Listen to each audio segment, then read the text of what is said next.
بسم اللہ الرحمن الرحیم۔ السلام علیکم ورحمۃ اللہ وبرکاتہ۔ سامعین، آج ہم آپ کے ساتھ شیئر کریں گے ایک ایسے شخص کا واقعہ جس نے قرآن پاک کی بے حرمتی کی اور اللہ تبارک و تعالیٰ نے اس پر ایسا قہر اور ایسا عذاب نازل فرمایا کہ جسے دیکھ کر کافروں نے بھی کلمہ پڑھ کر مسلمان ہو گئے۔ سامعین، اس واقعے کو پورا جاننے کے لیے ویڈیو کو آخر تک ضرور دیکھیے گا اور کمنٹ سیشن میں استغفر اللہ ضرور لکھیے گا۔ سامعین، یہ واقعہ ایک گاؤں سے شروع ہوتا ہے کہ ایک گاؤں میں فضل بخش کے نام سے ایک آدمی رہتا تھا جس کا ماں باپ، بہن بھائی، اولاد، شادی کچھ بھی نہ تھی۔ وہ ایک مسجد میں رہا کرتا تھا اور صبح و شام مسجد کی صفائی کرتا تھا، اور مسجد میں رہنے کی وجہ سے وہ 5 وقت با جماعت نماز ادا کیا کرتا تھا، اور جب مسجد میں لوگ نماز پڑھنے کے لیے آتے تو کوئی نہ کوئی اس کے لیے کھانا لے آیا کرتا تھا جس سے اس کا گزر بسر ہو جایا کرتا تھا،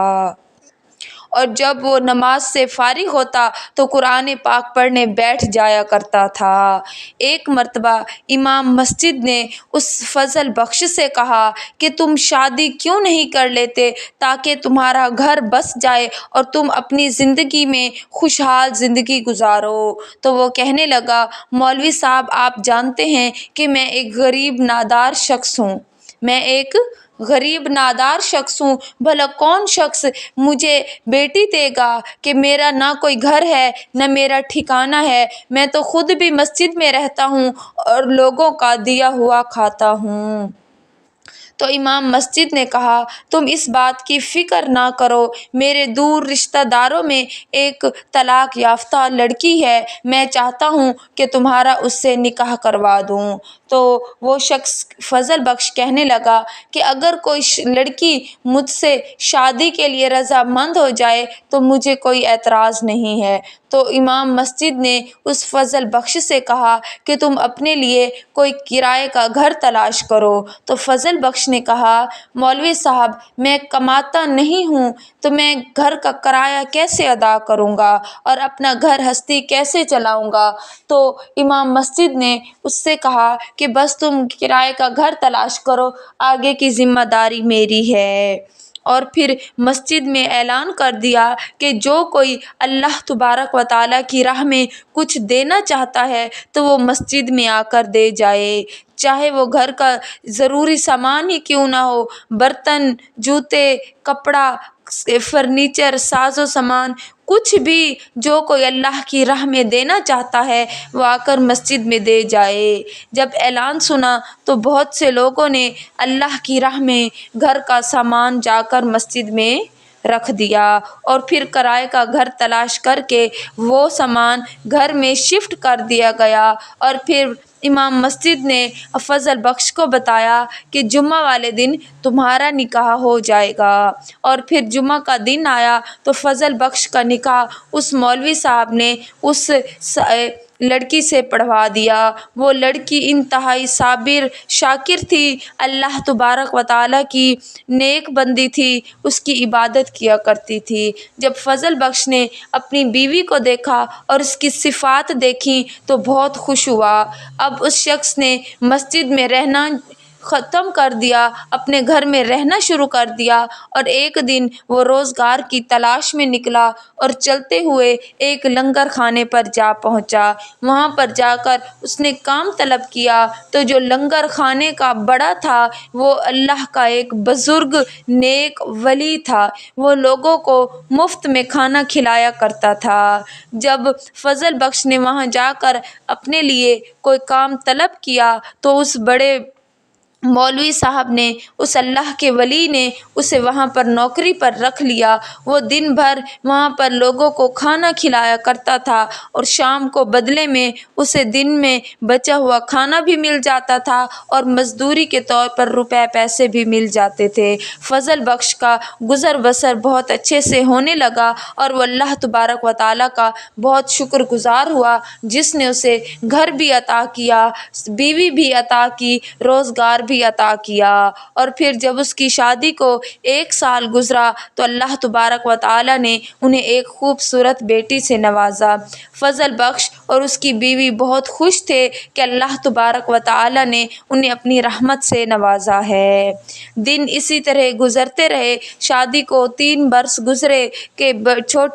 پہلی بیٹی ابھی 2 سال کی ہوئی تھی کہ اللہ تبارک و تعالیٰ نے انہیں ایک اور بیٹی سے نوازا۔ فضل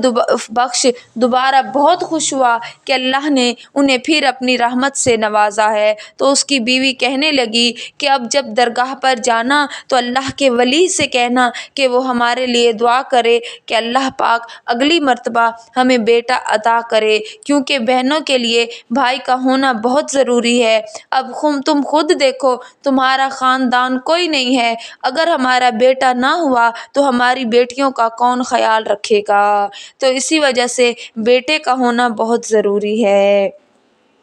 کچھ عرصہ مزید گزرا تو اللہ تبارک و تعالیٰ نے انہیں تیسری بیٹی سے نوازا۔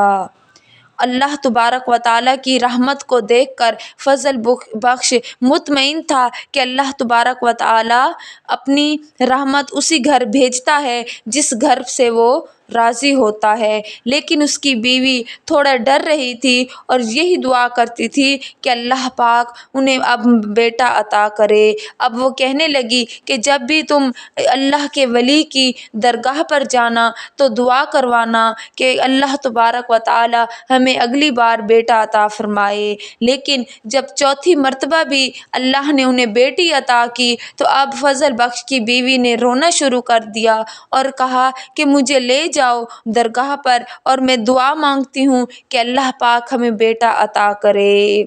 اگلی بار اللہ تبارک و تعالی نے انہیں 2 بیٹیاں جڑواں عطا فرمائیں تو فضل بخش کی بیوی بہت پریشان ہوئی، رونے لگی، اللہ کی راہ میں گڑ گڑانے لگی کہ یا باری تعالیٰ، ہم غریب نادار لوگ ہیں، ہم اپنی بیٹیوں کو کیسے پالیں گے، ہمیں بیٹا عطا فرما دیتا۔ جب فضل بخش نے یہ دیکھا تو وہ گیا اور جا کر اللہ کے ولی کی درگاہ پر اللہ کے ولی سے التجا کی کہ آپ تو نیک ہیں، دن بھر آپ غریبوں کو ناداروں کو کھانا کھلاتے ہیں، آپ کی دعائیں قبول ہوتی ہیں، لوگ آپ کے آستانے پر دوڑے چلے آتے ہیں، آپ دعا کریے کہ اللہ پاک ہمیں بیٹا عطا کرے۔ اور جب ایک مرتبہ پھر بیٹی عطا ہو گئی، اب اس کی 7 بیٹیاں ہو گئی تو فضل بخش کی بیوی بہت پریشان تھی۔ اب فضل بخش بھی تھوڑا پریشان ہو گیا اور جا کر دوبارہ اللہ کے ولی کے پاس التجا کرنے لگا کہ آپ دعا کریں۔ تب اس اللہ کے ولی نے کہا کہ تمہارے لیے امتحان کا وقت ہے، ایک امتحان ہے، اگر تم اس میں پاس ہو گئے تو دیکھ لینا اگلے سال تمہارے گھر چاند چہرے والا ایک نورانی چہرے والا بیٹا آ جائے گا۔ تو فضل بخش نے کہا کہ میں آپ جو بھی امتحان کہیں گے میں اس میں پاس ہونے کی پوری کوشش کروں گا، بس آپ بتائیے کہ مجھے کرنا کیا ہے۔ تب فضل بخش کو بتایا گیا کہ تم نے اب درگاہ پر نہیں آنا، بلکہ تم نے پورا 1 سال تک کسی ویرانے میں جا کر وہاں پر ایک گڑھا کھودنا ہے اور ہر گھر کے دروازے کو کھٹکھٹا کر ان سے قرآن پاک کے وہ ورق، وہ اوراق اور شہید قرآن پاک ان سے طلب کرنے ہیں، اور پھر ان اوراق مقدس اور شہید قرآن پاک کو اس گڑھے میں محفوظ کر دینا ہے۔ اور پھر اس نے یہی کام شروع کر دیا، وہ ویرانے میں گیا، ایک گڑھا کھودا اور ہر دروازے پر جا کر شہید قرآن پاک، شہید ورق ان سے طلب کرتا، اور پھر اس نے گلی گلی، محلوں اور کوچوں پر جانچ پڑتال کرنا شروع کر دی۔ وہاں پر جاتا، ہر وہ ورق وہ دیکھتا جس پر اللہ کا نام لکھا ہوتا، کوئی حدیث کی بات لکھی ہوتی، کوئی اسلامی کتاب نظر آتی، اس نے چن چن کر وہاں سے ان اوراق مقدسہ کو گڑھے میں محفوظ کرنا شروع کر دیا۔ اور جب اسے یہ کام کرتے ہوئے پورا 1 سال گزر گیا تو اللہ تبارک و تعالیٰ نے اسے 2 جڑواں بیٹوں سے نوازا۔ وہ اس بات پر بہت خوش ہوا، وہ درگاہ پر آیا، اللہ کے ولی کا شکریہ ادا کیا کہ آپ نے مجھے ایک ایسی ڈیوٹی سونپ دی ہے جس کی وجہ سے اللہ تبارک و تعالیٰ مجھ سے راضی ہوا اور اس نے مجھے 1 کی بجائے 2 جڑواں بیٹوں سے نوازا۔ اب اس نے اس کام کو مستقل اپنا لیا اور اللہ تبارک و تعالیٰ کا اس پر کرم خاص ہوتا گیا۔ اس کے بیٹے جب 6 سال کے ہوئے تو اس نے اپنے بیٹوں کو حافظ قرآن بنایا۔ حافظ قرآن بننے کے بعد آہستہ آہستہ اس نے اپنی بیٹیوں کی شادیاں کرنا شروع کر دیں۔ جب اس نے اپنی تمام بیٹیوں کی شادیاں اچھے گھرانوں میں کر لی، اب اس کے بیٹے جوان ہو چکے تھے۔ ایک کا نام عاصم تھا اور ایک کا نام قاسم تھا۔ ایک نے وہیں مسجد کے پاس، وہیں درگاہ کے پاس ایک مدرسہ کھول لیا جہاں وہ بچوں کو قرآن پاک پڑھایا کرتا تھا، اور دوسرا بیٹا قاسم وہ اپنے باپ کے ساتھ ہی قرآن مجید کے اوراق کو محفوظ کیا کرتا تھا۔ اور پھر ایک دن اس کے بیٹے عاصم نے کہا کہ قاسم نے تو اپنا مدرسہ کھول لیا ہے اور میں چاہتا ہوں کہ میں پردیس جاؤں، وہاں پر اچھا خاصا کماؤں اور اپنے بھائی کو بھیجوں تاکہ وہ مدرسہ کو بڑا کرے اور زیادہ بچے یہاں پر پڑھنے آیا کریں۔ اس کے باپ فضل بخش نے کہا، نہیں بیٹا، میں نے تمہیں بہت ہی منتوں اور مرادوں کے ساتھ اللہ تبارک و تعالیٰ سے مانگ کر لیا ہے، اب ہم تمہیں اپنی آنکھوں سے اوجھل ہوتا نہیں دیکھ سکتے۔ تو اس عاصم نے کہا، آپ پریشان مت ہوں، میں نیک کام کی نیت سے جا رہا ہوں، میں چاہتا ہوں کہ ہمارا بہت بڑا مدرسہ ہو جہاں پر بچے مسلسل قرآن پاک پڑھتے رہیں۔ اب وہ فضل بخش اور اس کی بیوی بیٹے کے آگے مجبور ہو گئے اور پھر اس نے جانے کے انتظامات کرنے شروع کر دیے۔ جب ایئرپورٹ پر پہنچے تب فضل بخش اور اس کی بیوی اور اس کا بیٹا قاسم اپنے بھائی عاصم کو چھوڑنے کے لیے ایئرپورٹ پر آئے ہوئے تھے۔ ایئرپورٹ پر جب وہ الوداع کرنے لگا تو عاصم کو اس کی ماں نے کہا، بیٹا اب تم پردیس جا رہے ہو، میں تمہیں ایک امانت دینا چاہتی ہوں جسے تم نے اپنے سینے سے لگا کر رکھنا ہے اور کبھی بھی اس کو چھوڑنا نہیں ہے۔ تب اس نے ایک ریشمی مخمل کپڑے میں لپٹا ہوا اپنے بیٹے کو قرآن پاک دے دیا تو وہ کہنے لگا، امی جان میں تو حافظ قرآن ہوں، میرے سینے میں قرآن موجود ہے، میں اب یہ قرآن پاک کیسے پردیس لے جاؤں؟ تو اس کی والدہ نے کہا، تمہیں جب بھی کوئی مشکل آئے، جب بھی کوئی پریشانی آئے یا جب بھی تمہارا فری وقت ہو، تم نے مسلسل قرآن پاک دیکھ کر پڑھتے رہنا ہے، تم نے ہر حال میں اس قرآن پاک کو اپنے ساتھ رکھنا ہے اور اس کی حفاظت کرنی ہے۔ ویسے تو اللہ تبارک و تعالی نے اپنے قرآن پاک کی حفاظت کا خود ذمہ لیا ہے، لیکن جہاں جہاں جیسے تمہارے بابا جان اور تم یہاں پر قرآن مقدسہ کے اوراق کی حفاظت کرتے تھے، بے حرمتی سے بچاتے ہوئے انہیں ایک جگہ پر محفوظ کرتے تھے، اب تم نے اس قرآن پاک کو بھی اپنے پاس محفوظ رکھنا ہے اور اس کی حفاظت کرنی ہے۔ تب وہ شخص عاصم پردیس آ گیا اور بہت جلد ہی اس کی نوکری ایک فیکٹری میں لگ گئی جہاں پر ہندو اور مسلمان دونوں کام کرتے تھے، اور جو اس فیکٹری کا مالک تھا وہ ایک ہندو شخص تھا۔ اس کی نظر میں صرف کام ہی بہت اہمیت رکھتا تھا، اس کے علاوہ اسے کسی چیز سے کوئی غرض نہ ہوتی تھی۔ اس فیکٹری میں دن اور رات 2 شفٹ میں کام کیا جاتا تھا۔ جو لوگ وہاں پر رات کے ٹائم 12 گھنٹے ڈیوٹی دیتے تھے وہ دن کے ٹائم ریسٹ کرتے تھے، اور جو لڑکے یا جو لوگ دن کے 12 گھنٹے ڈیوٹی کرتے تھے وہ رات کے ٹائم ریسٹ کرتے تھے۔ اب عاصم جن لوگوں کے ساتھ گیا تھا وہ اور عاصم سب وہاں پر کام کرنے لگ گئے تھے۔ وہ رات کے وقت ریسٹ کرتے تھے اور صبح سے شام تک 12 گھنٹے ڈیوٹی کیا کرتے تھے۔ اب وہاں پر عاصم کی روٹین یہ تھی کہ وہ صبح معمول سے پہلے 1 گھنٹہ پہلے اٹھ جاتا تھا، تہجد کی نماز بھی پڑھتا، پھر صبح کی نماز کے بعد قرآن مجید کی تلاوت کرنی شروع کر دیتا۔ وہ جب قرآن پاک کھول کر پڑھنے بیٹھتا تو اس کی آواز پہلے ہی خوبصورت تھی، وہ حافظ قرآن تھا اللہ تبارک و تعالیٰ نے اس کی آواز میں ایک ایسا سر عطا کیا تھا کہ بہت سے جو ہندو لوگ وہاں پر تھے، غیر مسلم تھے، وہ بھی اتنی خوبصورت آواز میں پڑھتے ہوئے قرآن پاک کو سننے کے لیے ٹھہر جایا کرتے تھے۔ اسے وہاں پر کام کرتے ہوئے 6 مہینے ہو گئے تھے۔ اب بہت سے لوگوں نے اسے دیکھ دیکھ کر صبح صبح اٹھنا شروع کر دیا تھا، اور جب وہ دن کے وقت وہاں پر ڈیوٹی کرتا تو جب نماز کا وقت ہوتا وہ فوراً کام چھوڑ کر نماز پڑھنے چلا جایا کرتا تھا۔ اسے ایسا کرتا دیکھ کر اور بہت سے لوگوں نے 5 وقت نماز ادا کرنا شروع کر دی تھی، اور جب اس بات کا پتہ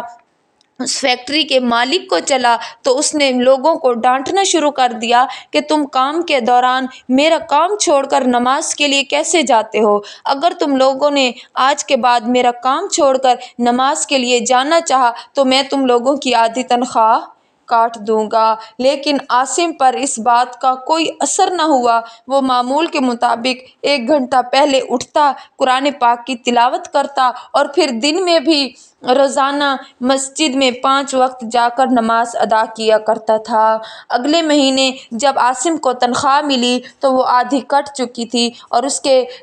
فیکٹری کے مالک نے کہا، یہ تمہارے لیے ایک سزا ہے کہ جو تم کام چھوڑ کر نماز کے لیے جاتے ہو تو تمہاری آدھی تنخواہ کاٹ دی گئی ہے۔ اب جب دوسرے لڑکے جو اسے دیکھ دیکھ کر نماز پڑھنے جایا کرتے تھے تو انہوں نے بھی پرواہ کرنا چھوڑ دی۔ وہ بھی جب نماز کا وقت آتا تو کام چھوڑ کر نماز پڑھنے کے لیے چلے جایا کرتے تھے۔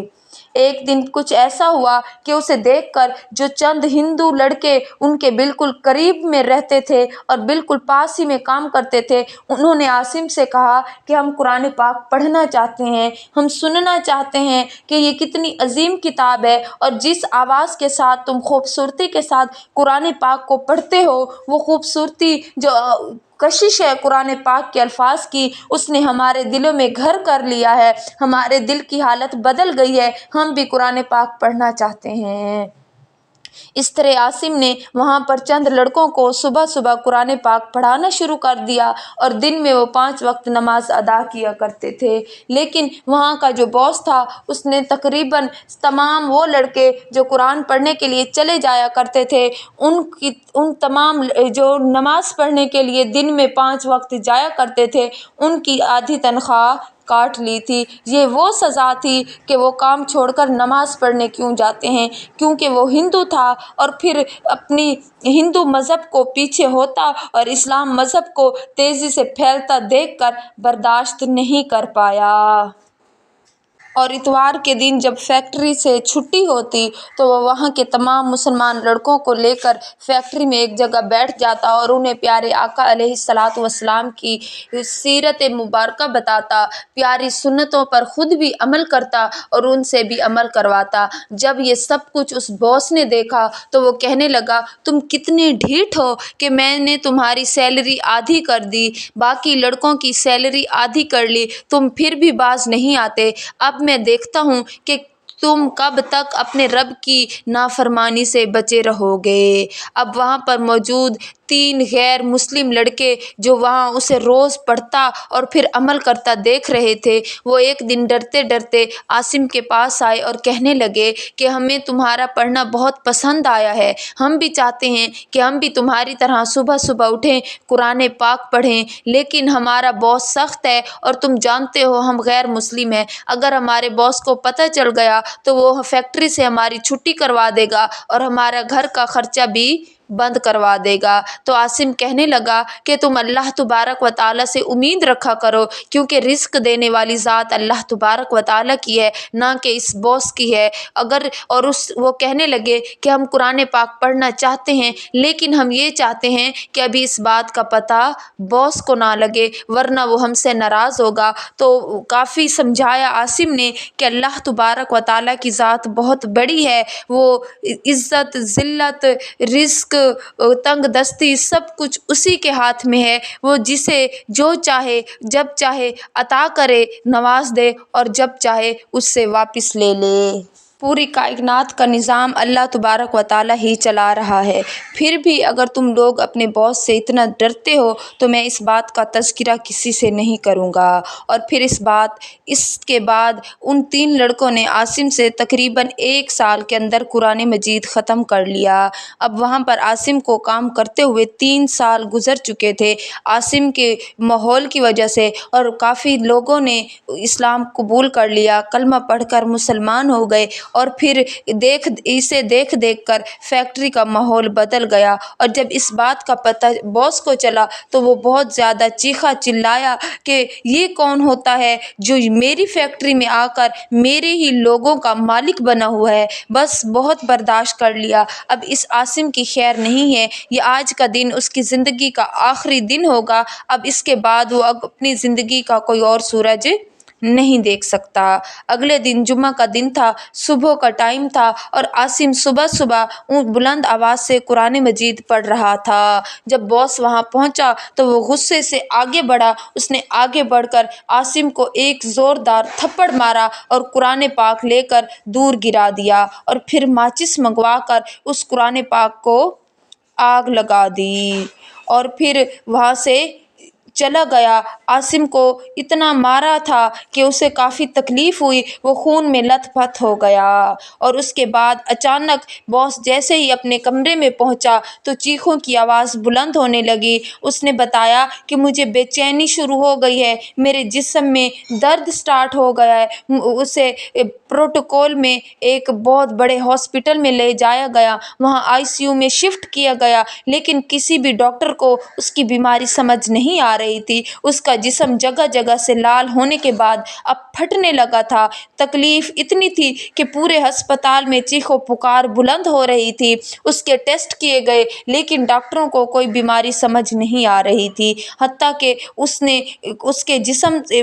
کے جہاں پر لال حصے تھے اب پھٹ رہا تھا، وہاں سے خون بہنا شروع ہو گیا، اور خون بہنے کے بعد اب وہاں سے کالے رنگ کی خون کی طرح پیپ سی بہنے لگی تھی، اور پھر وہاں سے بال نکلنے شروع ہو گئے کہ اس کے چہرے کی رنگت بدل گئی، پورے جسم کو بالوں نے ڈھانپ لیا، انگلیوں سے ناخن تھے کہ اتنے بڑے بڑے ہو گئے تھے، اس کی شکل اتنی خوفناک اور بھیانک ہو گئی تھی کہ لوگ اسے دیکھ کر استغفر اللہ کہتے، کانوں کو ہاتھ لگاتے اور پھر اس شخص سے دور ہو جایا کرتے۔ وہ روتا تڑپتا، اس کی تکلیف کا اندازہ کسی کو نہیں تھا، اور یہ سب کچھ قرآن پاک کی بے حرمتی کرنے کی وجہ سے ہوا تھا۔ جب اس بات کا پتہ فیکٹری کے مالک کے گھر والوں کو ہوا تو وہ کلمہ پڑھ کر مسلمان ہو گئے، اور پھر سب نے مل کر فیکٹری کا باس عاصم کو ہی بنا لیا۔ قرآن پاک پڑھنے کی اور قرآن پاک کی حفاظت کرنے کا ذمہ جو اللہ نے لیا تھا وہ اس طرح ادا ہوا کہ عاصم نے جب آگے بڑھ کر قرآن پاک اٹھایا تو وہ صرف اوپر والے صفحہ جو باہر والا گتا تھا اس سے آگ لگی تھی، اندر سے قرآن پاک محفوظ تھا۔ سچ فرمایا ہے اللہ تبارک و تعالیٰ نے کہ میں نے اپنے قرآن پاک کی حفاظت کا خود ذمہ لیا ہے، اور جس کی حفاظت کا ذمہ خود اللہ تبارک و تعالیٰ لے تو اسے آنچ بھی کیسے آ سکتی ہے۔ اور عبرت ناک انجام ہوا اس باس کا جس نے قرآن پاک کی بے حرمتی کی، اسے ایسا عذاب دردناک دیا گیا کہ وہ چیخ و پکار کرتا، نہ اسے موت آتی، اس کی شکل بگڑ گئی تھی۔ اللہ تبارک و تعالیٰ نے اسے دنیا کے لیے عبرت ناک انجام تک پہنچا دیا تھا۔